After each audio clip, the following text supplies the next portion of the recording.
जंगली जानवरों और वन संपदा के लिए सबसे सुरक्षित माने जाने वाले टाइगर रिजर्व में भी शिकारी और तस्कर किस तरह से बेधड़क अपने काम को अंजाम दे रहे हैं, इसका नजारा अपने कैमरे में कैद किया है यूसीएन की अमरावती टीम ने।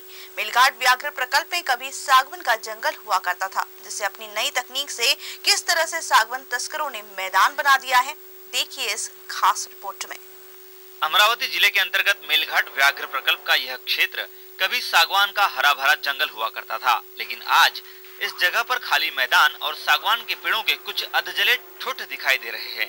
ये नज़ारे साफ बता रहे हैं कि ये सागवान तस्करों की करामत है, जो वन विभाग के सुस्त रवैये का पूरा फायदा उठाकर बेधड़क वन संपदा की तस्करी कर रहे हैं, जिसके चलते सरकार को तो करोड़ों का चूना लग ही रहा है, साथ ही पर्यावरण पर भी विपरीत परिणाम हो रहे हैं। कुछ स्थानीय आदिवासियों की माने तो इस क्षेत्र में सक्रिय सागवान तस्करों की तकनीक भी खास है। सागवान तस्कर पहले पेड़ों को जड़ के पास से चारों ओर से छील देते हैं, बाद में दिन के समय इन पेड़ों को नीचे से रॉकेट डालकर जला देते हैं।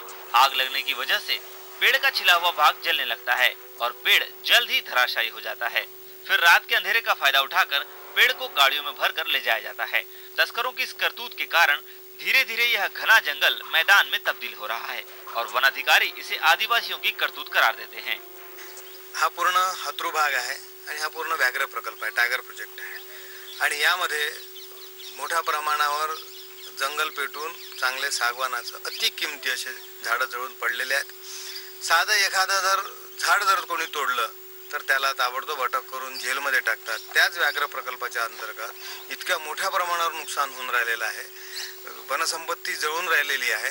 तर या ठिकाणात व्याघ्र प्रकल्पाचं कोणतंही लक्ष नाही आणि हे कोण करते? वन कर्मचारी आहेत, वनरक्षक आहेत, वनमजूर आहेत, यांचं कुठेही प्रकारचं नियंत्रण या जंगलावर नाही आणि याला सर्वस्वी जबाबदार या ठिकाणचे अधिकारी लोक आहेत आणि एवढं मोठं नुकसान हे कुठून भरून निघणार आहे हा प्रश्न या ठिकाणच्या जनतेला आणि कोणत्याही कारणानुसार आदिवासींना पकडून आतमध्ये टाकणे जो निरपराध असेल त्याला। वन अधिकारियों के अनुसार खेती के लिए आदिवासी हर साल बारिश के पहले पेड़ों को आग लगा देते हैं, लेकिन वन विभाग के इस तर्क पर कई सवाल खड़े होते हैं, जैसे यदि यह करतूत आदिवासियों की है तो क्या हर साल आदिवासी जंगल में अपनी खेती का दायरा बढ़ा रहे हैं? यदि यह कारस्तानी आदिवासियों की है तो सवाल यह उठता है कि ग्रामीण यदि यह सागवान काटते हैं तो रखते कहाँ हैं? इतनी बड़ी मात्रा में सागवान काटना आदिवासियों के बस की बात तो नहीं हो सकती।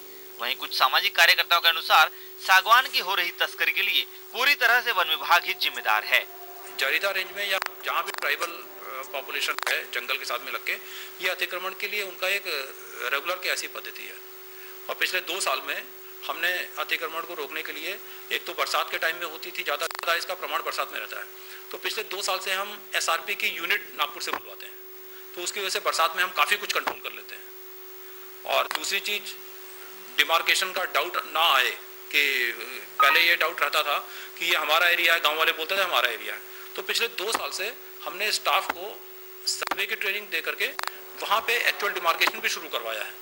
वन संपदा और वन्य जीवों के लिए सबसे सुरक्षित क्षेत्र माने जाने वाले व्याघ्र प्रकल्पों में तस्करों की रोकथाम नहीं हो पा रही है, तो अन्य वन क्षेत्र में किस तरह से तस्करों और शिकारियों की तूती बोलती होगी, इसका अंदाजा लगाया जा सकता है। अमरावती से अरुण जोशी, यूसीएन न्यूज के लिए।